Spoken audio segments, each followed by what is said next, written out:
I know what Americans like. He's father of 2 daughters, married, and is worth noting that he is a Gold Star child. He was 6 months old when his father was killed in Vietnam. We certainly appreciate his service as well. Please welcome Dean Phillips and Marianne Williamson once again. Thanks, everybody.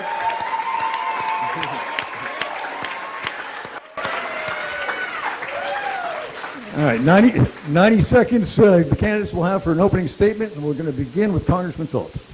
Josh, thank you, and hello, conventioneers. I want to thank you all for being here.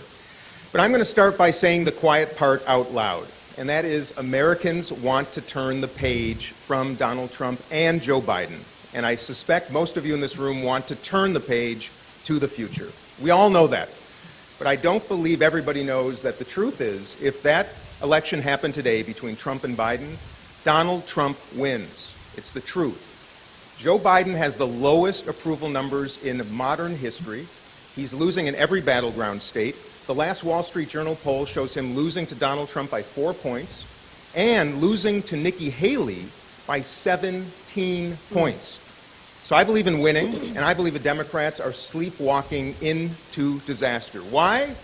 Because the Democratic Party right now is trying to pursue a coronation instead of a competition. And that is why I celebrate my friend and esteemed colleague here, Marianne Williamson. And why are Americans angry? Why are Americans angry? Well, life is unaffordable. We've got chaos at our southern border, in many cities in our country. We have wars overseas. People are sick of dysfunction and division and nonsense, the lack of common sense in Washington, D.C., and if you're like me, you're probably really disgusted with both parties right now, really disgusted. And I understand that because I'm one of you. I'm part of the exhausted majority of the United States of America. I'm also a father, I'm a husband, and I'm a Gold Star son. I lost my dad in the Vietnam War in 1969. I'm an entrepreneur, I've led businesses, I chaired the board of a health system, I was a regent at a university, I'm a 3-term member of Congress. I'm the second most bipartisan member of Congress. That includes all the governors, too, by the way. Got to wrap it up, sir. And I'm also, I'm sorry? Almost out of time. Oh, okay. Well, and I'm also a former member of House Democratic leadership. I woke up the morning after the 2016 election. My daughters were in tears. I promised them I would do something. I flipped a district that had been red for 60 years, made it a Democratic district, and now I'm doing the same thing to beat Donald Trump once again. I will beat either one of the GOP nominees. I will return decency and common sense to the White House. I will reduce costs. I will reduce chaos and restore the American dream. Thanks, everybody. Thank you, Congressman. Appreciate it. Ms. Williamson, take a few extra seconds if you'd like. Thank you. Thank you for having me here. I'm running for president because for the last 50 years, there has been a war on the middle class in this country. In the 1970s, the average American couple could afford a house, they could afford a car, they could afford a yearly vacation. One salary could support a family of 4. One parent could afford to stay home with the children, and they could afford to send their kids to college. That was called a thriving middle class. You cannot have a thriving democracy where there is no thriving middle class. But all that has changed, and that middle class has collapsed. And that was strategized. Over the last 50 years, there has been a $50 trillion transfer of wealth from the bottom 90% of Americans to the top 1%. So that now a majority of Americans live paycheck to paycheck. A majority of Americans cannot afford to absorb a $500 unexpected expenditure. 70% of Americans say that they live with chronic economic insecurity and anxiety, bound by the invisible chains of economic stress. And that is the new status quo in America. And that is because the government itself is held hostage by corporations. We are no longer functioning as a government of the people, by the people, and for the people. Abraham Lincoln said that the men who died at Gettysburg died so that that dream would not perish from the earth, but it is perishing now. We're a government of the corporations and by the corporations and for the corporations. A matrix of corporate overlords that own Washington and control this country. From insurance companies to pharmaceutical companies to big food companies, big agricultural companies, big chemical companies, gun manufacturers, big oil and defense contractors. They have turned Washington into a system of legalized bribery. That status quo, that unholy alliance between government and corporate power will not disrupt itself. It is time for the people to step in. Thank you very much, ma'am. Appreciate that. Please hold your applause to the end of the debate. Appreciate it. We're going to get to the questions now. We're going to start on election integrity, and I'm not talking about Donald Trump and the claims that he's making. Here in New Hampshire, we've had a controversy about voter ID at the polls or having a residency requirement. Well, Democrats call that voter suppression on the part of Republicans. You're both campaigning here in New Hampshire. The president's name is not on the ballot. He sent a letter yesterday saying New Hampshire's meaningless. Would you characterize this, Congressman, as voter suppression? Yes. In fact, I have that letter right here. I hope it goes in the National Archives on display because I think it's one of the most egregious affronts to democracy I've ever seen in my entire lifetime as an American, period. And I'll tell you what's by the way, voter ID, you know, if every American could easily get an ID, that's different. But the fact of the matter, if you are disabled or you are elderly or you live in a rural area where it's really hard, it's nonsensical, so that's voter suppression. But you know what else is voter suppression? What's happening right here. What's happening in Florida, what's happening in North Carolina, what they're trying to do in Massachusetts and other states. The Democratic Party should be investing in democracy, promoting debate, promoting candidates, and promoting voters. What are they doing? They're suppressing them. I'm not a conspiracy theorist. I'm an affable, decent, common sense person that is telling you the truth. I know Marianne knows exactly the same thing, and your generation, all of you in this room, please take note. The parties are destroying democracy, period. Thank you. Ms. Williamson, same question for you. Well, what Dean just said is absolutely correct. There is candidate suppression going on here. The DNC has decided and has been very overt about it. Joe Biden would be their candidate. Candidate suppression is a form of voter suppression.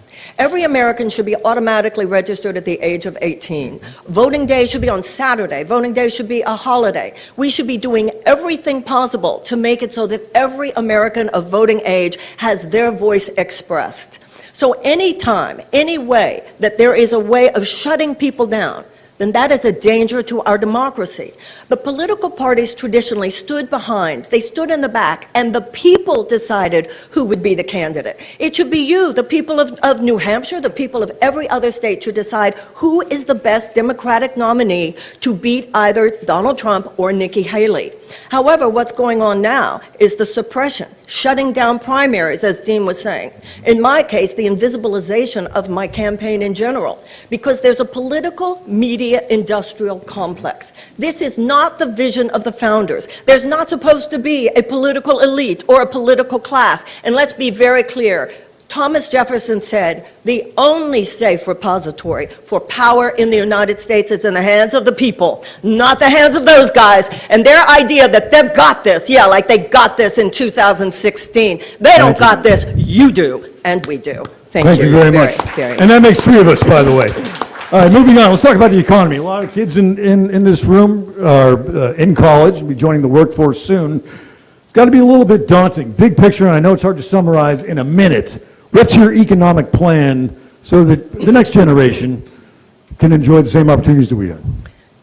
Ma'am, please. I have an economic bill of rights, which was based on an economic bill of rights that was articulated by Franklin Roosevelt. Universal health care, which the majority of Republicans as well as Democrats want, and which is given to the citizens of every other advanced democracy. Universal health care, cancellation of the college loan debt because they should never have existed. Tuition-free college and tech school, also given to the citizens of every other advanced democracy, and which we had in this country until the 1970s.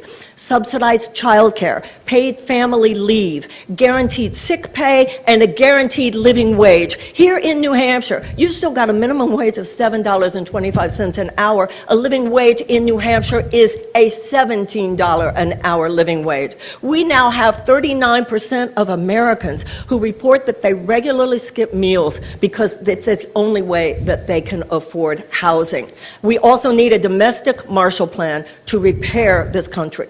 The way our economy works today, and Washington too often in cahoots with the trickle-down nonsense that causes this unjust economy, is ruining people's lives. And when I'm president, we're going to repair these lives, and we're going to repair our democracy, and we're going to repair our country. Thank you, ma'am. Next question for you, sir. What's your economic plan? Well, let me start at birth. I want to start something called the American Dream Accounts, where every single baby born in America starts his or her life with a $1,000 account. can add $500 a year. By the time you're 18 years old and you graduate high school, that money is yours to become an owner of a business, of a home.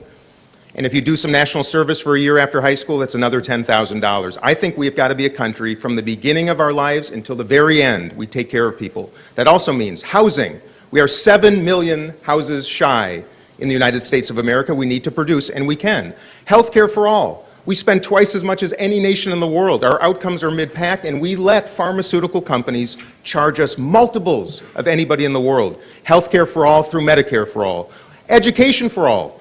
Why are we a country that has $1.7 trillion in college debt, costing some of you in this room $90 billion a year? It's nonsensical. And then Social Security towards the end of life. Ensure it exists, if it needs to be amplified, and then most importantly, to create a fund by which those who've been successful can rededicate their Social Security benefits into a pool to share with those who are most vulnerable retirees in America. I sat in North Conway, New Hampshire just a couple weeks ago with two wonderful elderly ladies who make cereal the last 3 nights of the month because they don't have enough Social Security. $100 more a month makes all the difference. That's the kind of country we will be under my presidency.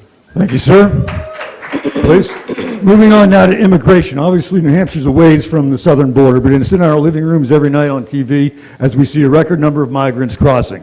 Democratic mayors are saying that they need a breather from the busloads that are showing up. So my question to both of you, I'm going to start with you, Congressman. What can be done in the short term to address the issue that many believe also has national security implications? Sure. Well, and further out, how do we improve the process overall? Let me start with this. Most of you in this room, not all, but most of you in this room had foremothers and forefathers that came to this country for the same reason that mine did. In my case, a Jewish family escaping pogroms in Eastern Europe in the late 19th century. But this country is about immigration. We must remain that way. We must welcome and promote and encourage the best and brightest around the world, people who want to pursue the American dream. I'm a Democrat who will tell you, having been to the southern border twice, it is an unmitigated, shameful, inexcusable disaster. And it is a national security issue. The foremost priority of an American president is to keep this country secure. We spend $1 trillion a year on our military, and yet tens of thousands of people per day are approaching our border because our asylum law is so ridiculous. A failure of Democrats and Republicans for generations. Under my presidency, we will have border security, northern border and southern border. Most importantly, a humane immigration policy that welcomes new Americans and changes the asylum policy so that people declare asylum, have it adjudicated in their country of origin, and save the $10,000 that they are spending now with Mexican cartels to bring them across the border. That's how the United States should operate. Same question for you, ma'am, the immigration. We must deal with the immigration problem on the level of both symptom and cause. On the level of symptom, Congress has failed us miserably, not just presidents. We need to have the proper infrastructure so that people can be interviewed for asylum. If they have the establishment of credible fear, then of course they are moved on to their next step, getting into integration into American society. If not, they must go home to their country of origin. But no wall is going to fix this. No surveillance system is going to fix this. We need to address root causes. Why are so many people in such desperate straits that they're trying to get here? U.S. foreign policy is involved.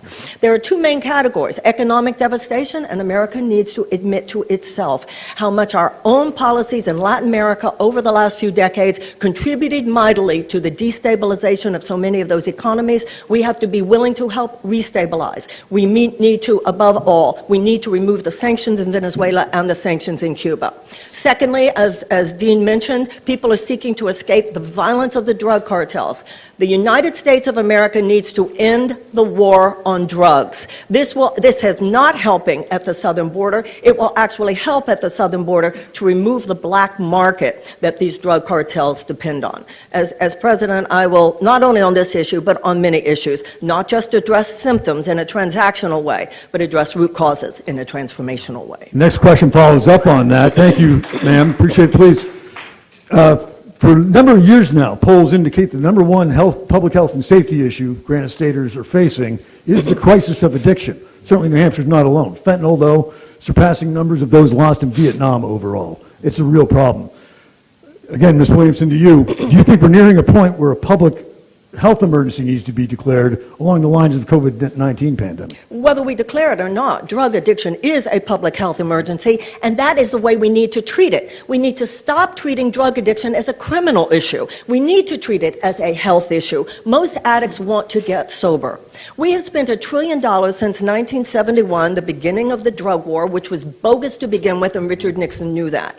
It has not in any way solved the problem. It has exacerbated it. Among other things, 46% of our federal prisoners are nonviolent drug offenders. They should be home with their children. For the $100 billion that we spend now on the drug war, we can have a world-class network of recovery options. Many presidents have a drug czar. I want to have a recovery czar. I want to bring recovery, getting people back their lives on the issue of addiction as on everything else in order that we can begin again. That will, by the way, release the energy, the resources, and the bandwidth that we need to go after the one that's the real problem, and that is fentanyl. Thank you, ma'am. Congressman? Well, of course we have an addiction problem in this country because we have economic despair, we have hopelessness, we have anger, disenfranchisement, oppression. It's part of the human condition, and prohibition usually never works. We're also a country that spends $1 trillion a year, back again, to the military budget. And yet we're suffering the loss of 100,000 Americans to addiction overdoses, 50,000 to gun violence. And yet we're dedicating all this money overseas to protecting our country. Why don't we start protecting ourselves? A mental and emotional health care system, a system of not just treatment, as Marianne said, but recovery. We underinvest. And then we don't find paths to success afterwards. This is about being a compassionate country, a country that cares, but most importantly, a country that solves problems. And as a member of Congress for 3 terms, let me tell you, the dysfunction is obscene. All predicated on the fact that the entire culture is predicated on returning to your seat in Congress, not solving problems. There's no reward for it. That's the only reason I've torpedoed my career, to step out of that nonsense, lead the country as its executive, and tell you the truth, saying the quiet part out loud. Thank you, sir. Next question goes back to you. Yesterday, a Biden campaign official indicated that if he wins the second term, top priority will be abortion. What's your top priority if you win? My top priority... No, I'm sorry, Congressman. Oh, I'm sorry. Forgive me. Well, let me start by saying I'm 150% pro-choice. I believe in freedom, I believe in liberty, I believe government should have nothing to do with what a woman does with her body, particularly men, period.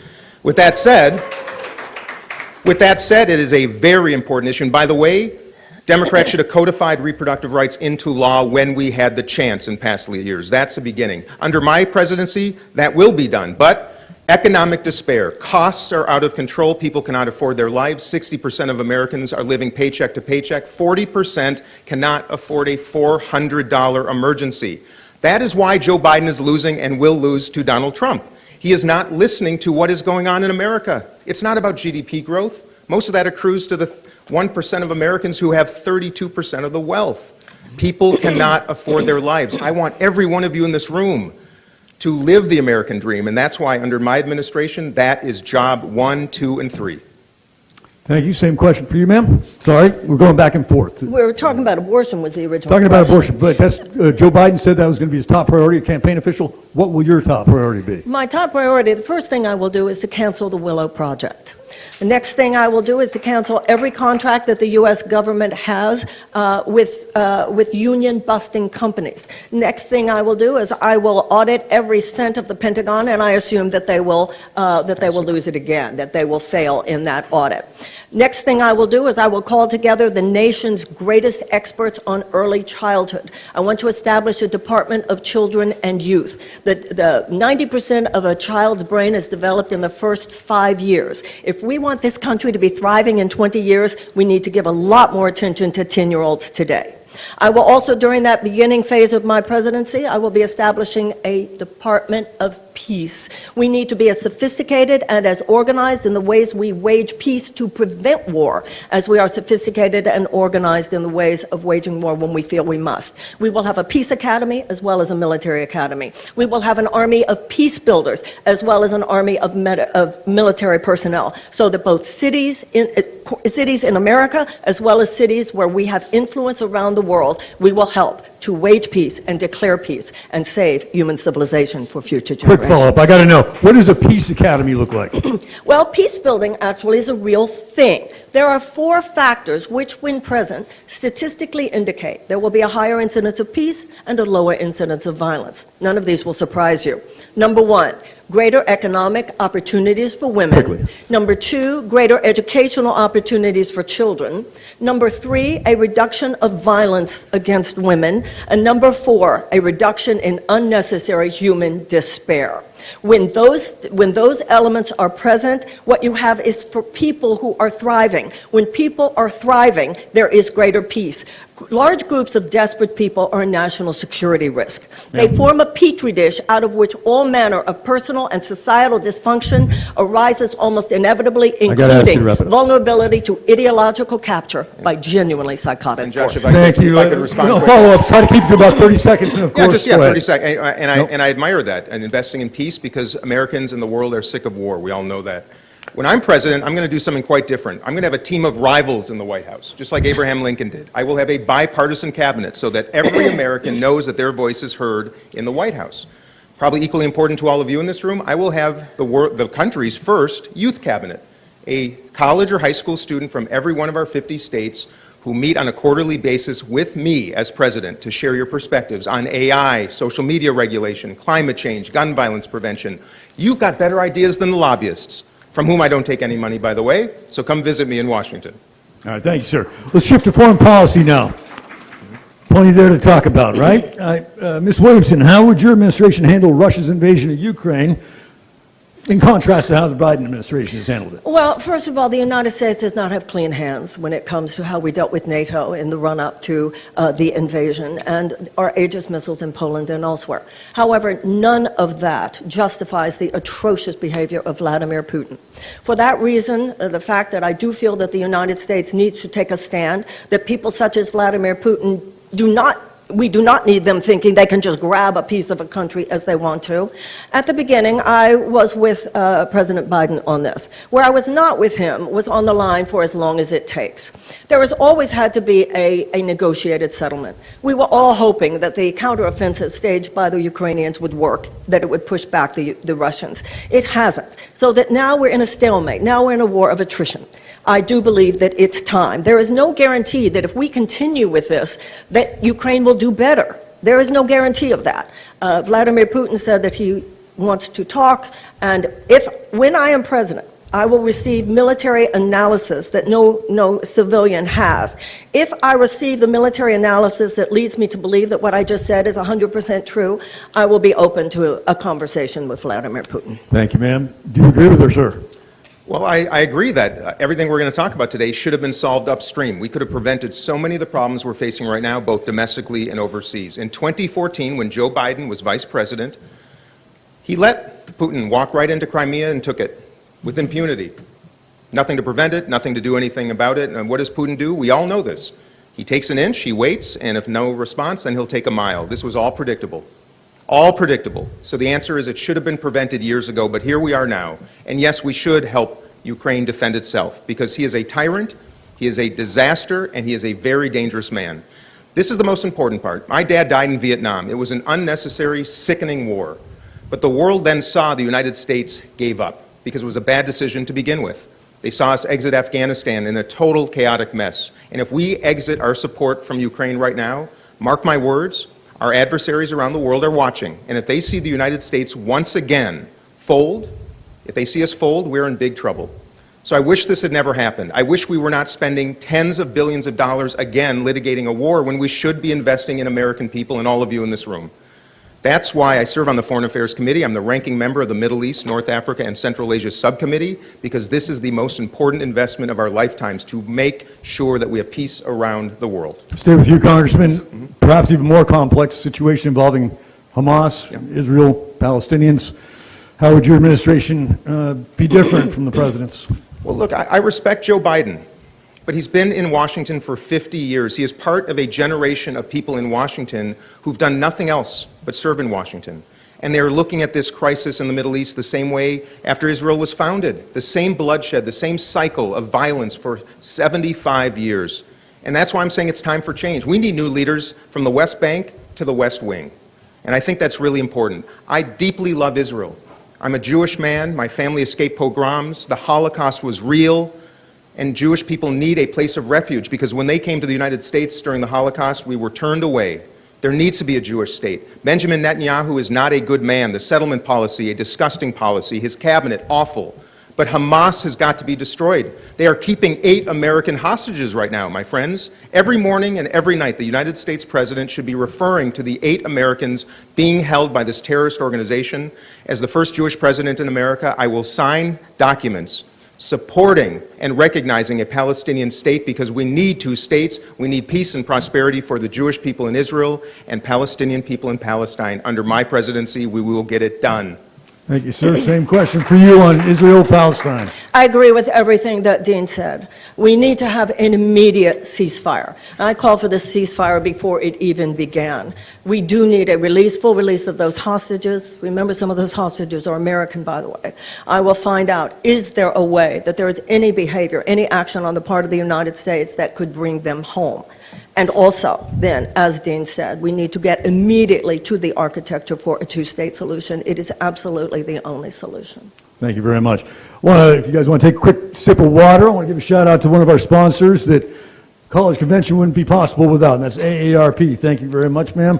And the next question does come from AARP, starting with you, Marianne Williamson. If lawmakers don't take action to protect and save Social Security over the next 10 years, Social Security could be cut by 20%, an average of $4,000 a year. This is a program that workers rely on when they retire or become disabled. And it's also important to families when a worker passes away. As president, what will you do to protect Social Security for Americans 50 plus, their children, their grandchildren, and so on? We should lift the cap to $250,000. Then also, remember, our seniors, half of our seniors are living on less than $25,000 a year.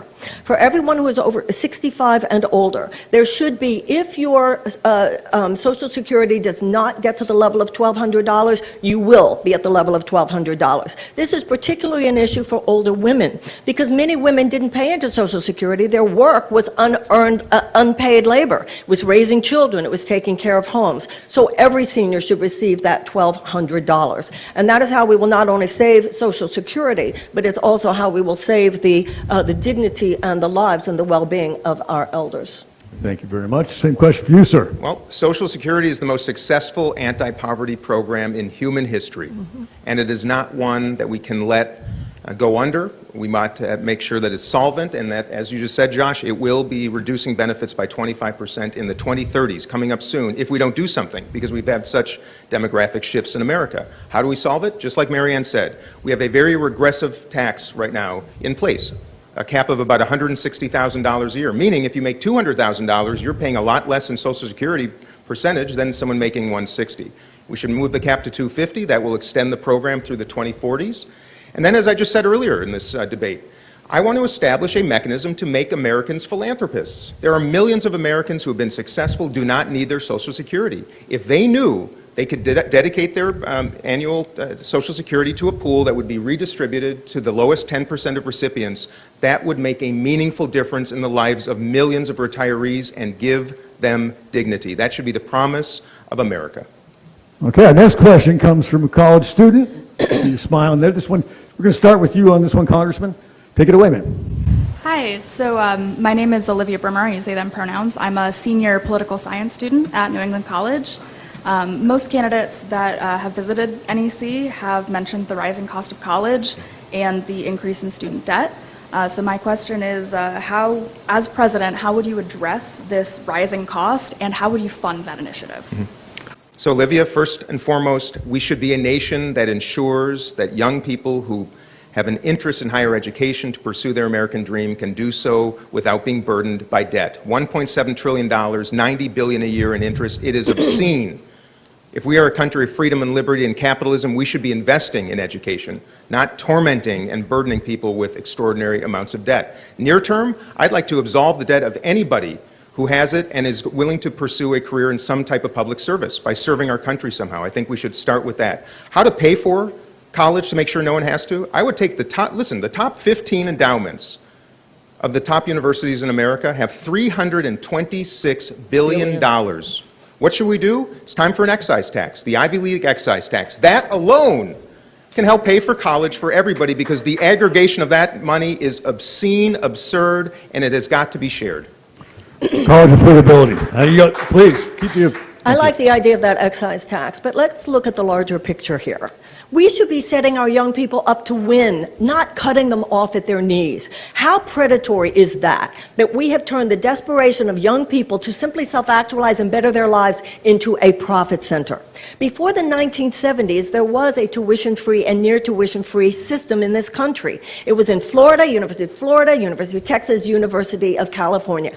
And then this ugly unholy economic alliance between banks and lending companies and an educational institution and the government in order to create these loans. It is predatory. It is preying on our young people. That's why I will use the Higher Education Act to get rid of them completely. How many of our young people would love nothing more than a $2,500 discretionary expenditure? We have kids who are coming out of college so loaded, and by the way, when I was in, debt is crippling no matter how old you are. But to be in your 20s carrying tens of thousands of dollars of college loan debt, this country should be ashamed of itself. And how do we pay for it? In other countries, what they do is this. You go as high as your achievement level will take you.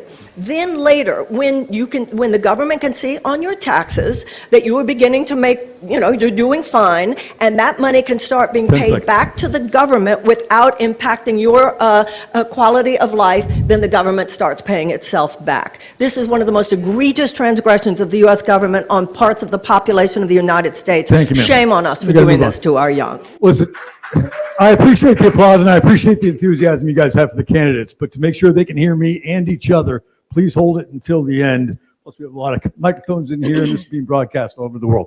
Thank you. I can't help but notice you guys agree on a lot of different things, and I'm not trying to start a food fight.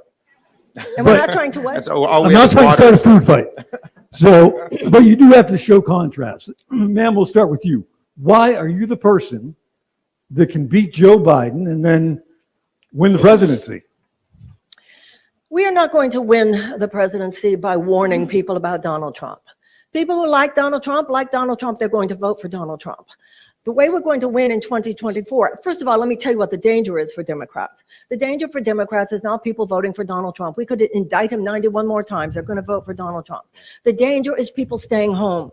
The danger is people staying home if the Democratic Party does not become once again unequivocal advocates for the working people of the United States. I'm the one because I'm going to offer people a better life, an economic U-turn, a new beginning, a way to actually make your life better. Someone who's, Congress has been the problem. They would say that only those who know how to be part of that system that drove us into this ditch should possibly be considered qualified to lead us out of this ditch. But the problem is not that we don't have enough political car mechanics in Washington. The problem is that we're on the wrong road. I'm the one to offer to people what I have done for the last 40 years. I have worked with people in times of crisis and despair. And the American people are in a time of constant crisis today and constant despair. I know about helping people endure a time of crisis and transform a time of crisis by saying the truth. The truth is that short-term profit maximization for huge corporations is now the bottom line. It now supersedes humanitarian values. It supersedes the safety, the health, and the well-being of the American people. In me, you'd have a president who says it like it is, lays it down like it is, and does something about it, and it's not just talk. Don't do it. Hold it. I appreciate it. We try to keep it around a minute. Take as much time as you like on this, sir. I believe I'm the type of president our country needs. And that is because I am dedicated to repairing this country, to celebrating people of all races, religions, politics, geographies. I'm disgusted by both parties having divided this nation. Angertainment would have us actually believe we're more divided than we really are. There's a reason I'm the second most bipartisan member out of 585 elected officials in Washington and our governors. I care deeply. I will wake up every single morning trying to repair our country. I also have unusual experience. I've built companies. I've been working in the private sector almost my whole life. I was the board chair of a health system. I was a regent at a university.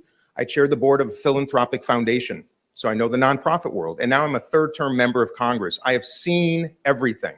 And I see why things are not working in Washington. Why did Donald Trump win? A lot of people like the fact he was a businessman, but he gave business people like me a bad name. I've never declared bankruptcy. I've never had my philanthropy shut down because of unethical behavior in New York. I've not been indicted 4 times. My goodness, everybody. I can bring this country together. I have business experience. I attract independents. I flipped a district that had been red for 60 years. 60 years, Democratic. And let's be very clear, Dean, you did not do anything to support Medicare for all when you were in Congress for 3 terms. You did not do anything to support tuition-free college when you were in there. You say you have migrated over the last 2 months. I don't believe that this country should be run like a fiscally responsible business. I think this country should be run like a fiscally responsible family. And that is what we will do when I am president. We will put children first. We will put the earth first, and businesses can just step aside. Money is not created by a bunch of corporate overlords who drop jobs like crumbs from their Mount Olympus. Money comes from the creativity and the productivity of the American people. I will help people thrive, and that's where the money will come from, and stimulated. Of course, you get an opportunity to respond and take as much time as you like. I agree with a lot of what Marianne is saying about what we need to do, but I tell you the reason Democrats are losing national elections is because we're fiscally irresponsible. We have $33 trillion in debt. We spend $2 trillion a year more than we have every year. And now our debt service, the interest, our credit card, is going to be about $800 billion a year, meaning we don't have any money left to make the investments that we want. Yes, we have to make sure the wealthy and the well-connected pay their fair share. That's how we're going to do it. But to say that we don't have to manage our country responsibly, I'm afraid that's wrong. So let me say this about healthcare. I actually was an original co-sponsor of Ro Khanna's bill that's the State-Based Universal Health Care Act, which allows states to start implementing universal health care with a federal waiver. I've been spending my whole philanthropic life trying to afford college education to students who are worthy of it who cannot access capital. So to tell me that I'm not invested in college for all or Medicare for all, I did just sign the bill. Yeah, there's no question, because the bill is not perfect. I want health care for all. I want every single American, including the 26 million who have no health care. I want the 90 million who are underinsured, all to have health insurance nationally. I represent United Health Group in my district, the biggest health insurer in the world. Let me tell you, it isn't easy telling you the truth that their $21 billion a year in net income that they take off the table should be used to cover medical expenses for Americans. That's the truth. We got to move on now. Sorry, the rules, you were not invoked, so the response, we do have a lot of issues we want to get to. And I appreciate, obviously, energy is always an issue in every election. Winter's coming, home heating oil is very expensive, so there's this push and pull all the time. And this question's for you, ma'am. First, how can we, being mindful of the climate, obviously, and its impact on it, what's the role of the federal government in developing an energy policy that's sustainable and can help us here in the Northeast? I will declare a climate emergency, and we will begin immediately a mass mobilization for a just transition from a dirty economy to a clean economy. President Biden likes to call himself the climate president, and there have been healthy green investments in the Inflation Reduction Act, but all of those benefits have been nullified by the fact that he has given more oil drilling permits even than Donald Trump did. Plus, he okayed the Willow Project and the LNG project in Alaska. We will create millions of jobs. We should be ramping down fossil fuel extraction, not ramping it up. And this will take time. Obviously, we will make major investments in solar, in wind, in everything that has to do with a green energy grid. At the same time, in states such as New Hampshire, being an example, this must be a just transition. The government must compensate in any way necessary to make sure that there is no citizen in New Hampshire or in any other state in the United States that does not have the ability to stay warm during the winter. Thank you, ma'am. Congressman? Well, Josh, there are 2 issues embedded in your question, one of which is the cost of home heating oil here in the Northeast, $4 to $5 a gallon. That's why you have thousands of granite staters on wait lists right now for subsidies. We have an issue of costs. We also have an issue of national security. The fact that we continue to focus our policy on fossil fuels means that we are putting our country at risk. Why are we enriching Iran, Russia, the Saudis? It's nonsensical. But we can't burden all of you with the cost of that transition. And look, we did not leave the Stone Age because we ran out of rocks. We came up with better ways to do things, and we know what those things are. Wind. Wind is the least expensive form of electricity generation right now in the United States. Why? Because of federal investments and subsidies to create the technology. We know how to do it, but we should be a common sense country that migrates our way there so you are not burdened with costs. That's why I favor carbon fee and dividend. We put a price on carbon, we give an incentive to move to fossil fuel-free economies, and we return the proceeds to the people who are economically impacted by it. But we operate on incentives and disincentives, and this government has done a terrible job to migrate to the decency and the fossil fuel-free economy that we need. Thank you very much, sir. Appreciate that. Now, a little bit of politics and topical issue in the news. Colorado Supreme Court. I'm sure you both know where I'm going with this. Maine Secretary of State has ruled that Donald Trump not qualified to be on the state's ballots because they declare he engaged in an insurrection against the United States on January 6th. It's been in the news quite a bit. New Hampshire Secretary of State has said that such an important constitutional decision cannot be made at the state level alone. So in your view, and we'll start with, I think it's your turn, Congressman, who should decide this question and why? The Supreme Court should decide the question. That's why we have a Supreme Court. Americans are losing faith in the Supreme Court, which is one reason I wish we had 18-year term limits there, which is a whole nother conversation.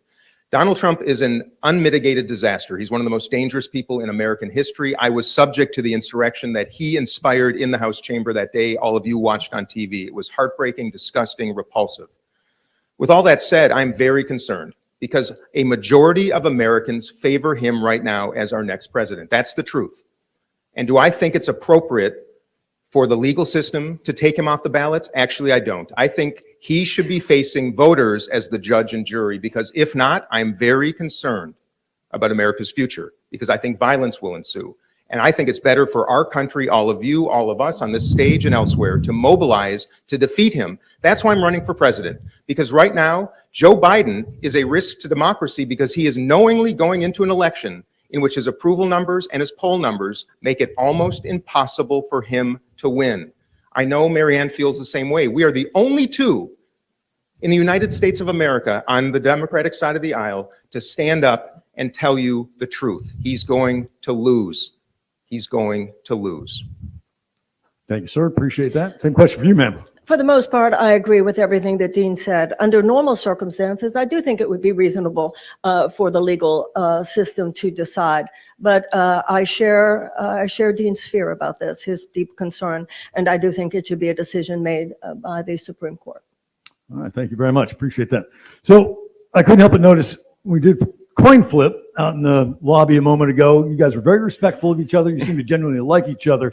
And we don't see that a lot with our politicians, Tell me about it. particularly opponents on stage.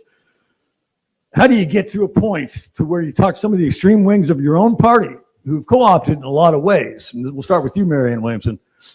How do you get them on board with bringing some civility back to the process?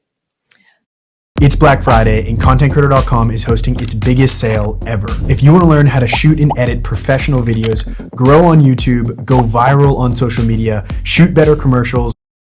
I'm not worried about them. I'm worried about the American people. The horse race is not what matters to me.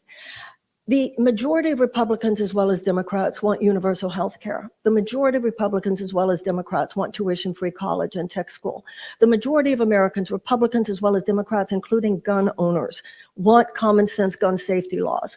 I'm not concerned about the civility or lack of civility in Congress. I'm concerned about the fact that they do more to serve the short-term profit maximization of their donors than they do to serve the safety, health, and well-being of the American people. I do not expect that every congressman and senator will necessarily like me. And I don't want to bring a bunch of Republicans and fiscal responsibility people into my cabinet so much. They have failed. And what I want to do is to be an advocate for the American people. And some people actually in Congress would not like me. And I would feel about them the same way that Franklin Roosevelt did. He called the people who represent the interests of corporate America over the interests of the people, the economic royalists. They came at him and they would come at me the same way, in Congress and out of Congress. They'd call me a socialist. They'd say everything that they said about him. And what he said was, I welcome their hatred. I'm not going into the presidency to people pleaser so that anybody in Congress would necessarily like me or not. They'd respect me. I'd be fair, and I would be fair in negotiation, but I would not be quiet when they were not serving the people. I would go straight with the bully pulpit to the American people, and I would let you know who is obstructing your best interests, who they were donated to by, what they were really doing in Washington. It would be you and me. they're secondary. Sorry to keep Equal wrapping branch up, you of the keep going way government, over. but I'd be tough. I'm Thank sorry. you. I'm sorry. Take a little extra time, sir. How would you bring it all together? Well, I believe deeply in our Constitution, and the way our founders set up this country was we had to debate, deliberate, and then come to conclusions and solve our country's problems. That means we had to work together. George Washington warned us all about factions, about political parties. I told you earlier that is the biggest disaster in our country right now. With all that said, are we going to succeed by fighting each other? No. We're going to succeed by fighting for one another, and that is why I am proud to be the second most bipartisan member of Congress. That is why the first bill I had signed into law during the Trump administration was the Paycheck Protection Flexibility Act. I did it with Chip Roy. You all know who he is, the Freedom Caucus member? I'm the second most bipartisan member of Congress. He's probably 433. But I set out to become his friend early on. I got to know him because the Congress does everything to keep us separate. I will invest in working together. I will include Republicans at my table, because if we don't, we can never expect them to include us at their table. We have got to change this nonsense. We cannot succeed unless we start respecting one another. That starts in the White House, and that's exactly how I intend to do it as our president.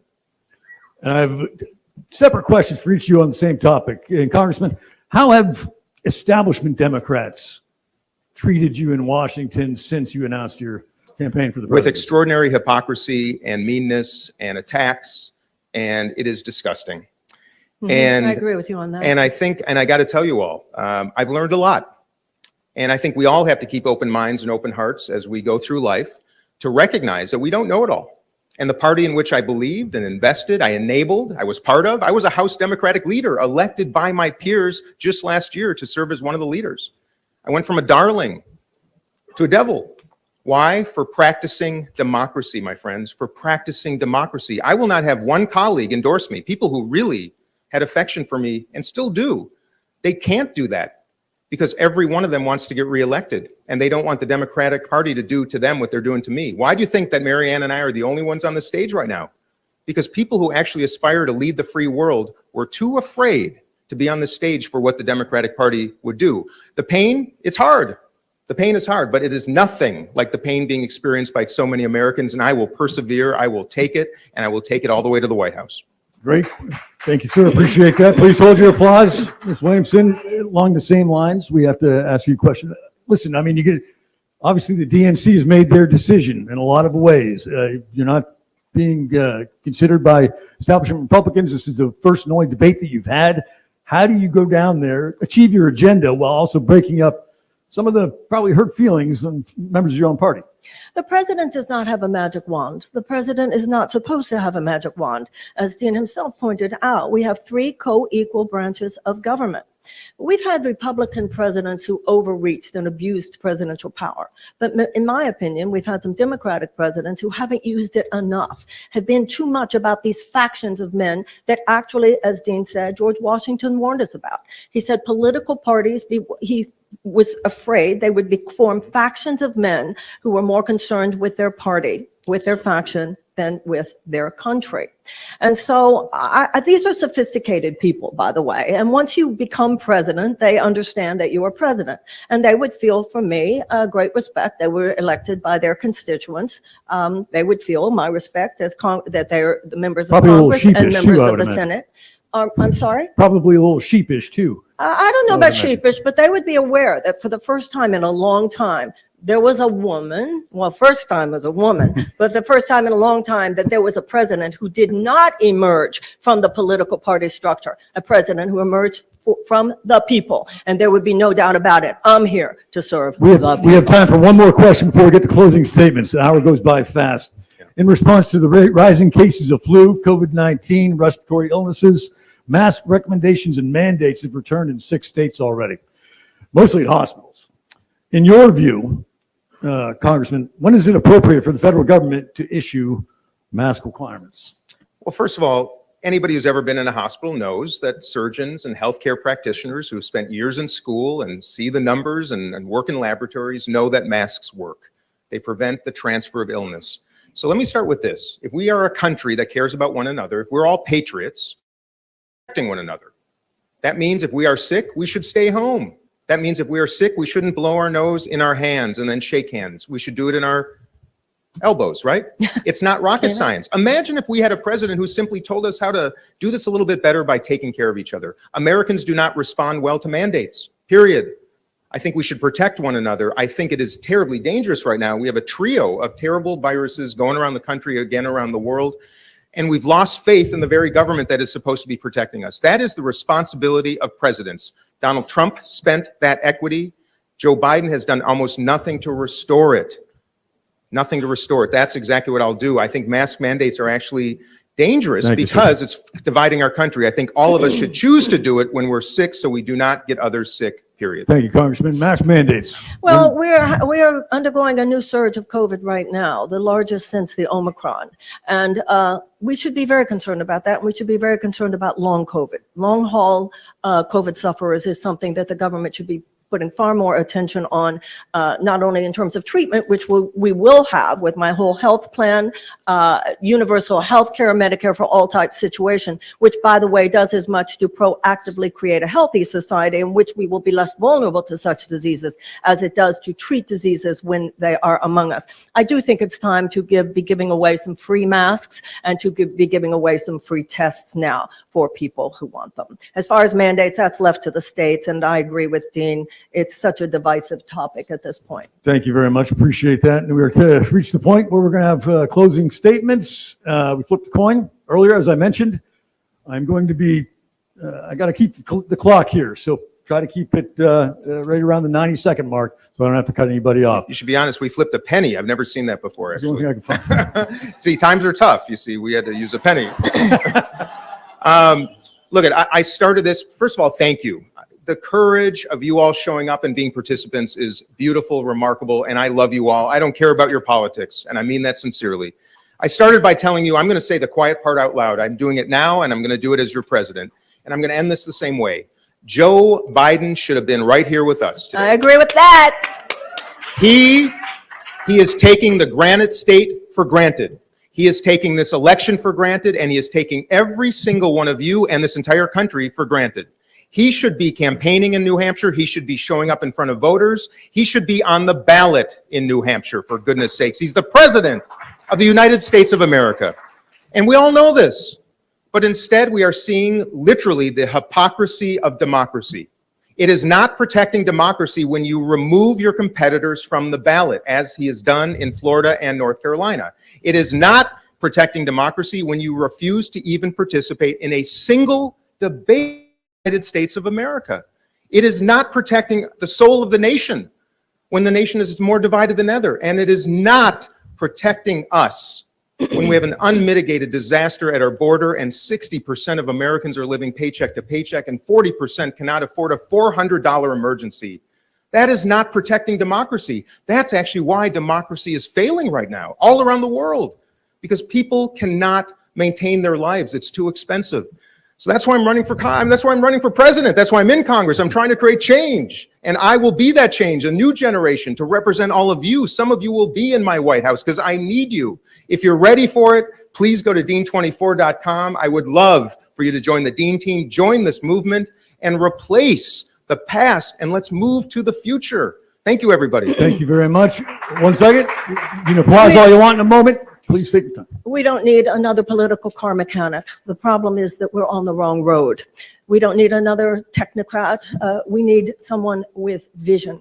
We have very difficult problems in this country today. And in addition to all the threats to democracy that Biden has spoken about and that Dean has spoken about, such as the president not even being here, the greatest threat to our democracy is the destruction of the American middle class and the failure of our government to restore it. This is tough. This is a very difficult time.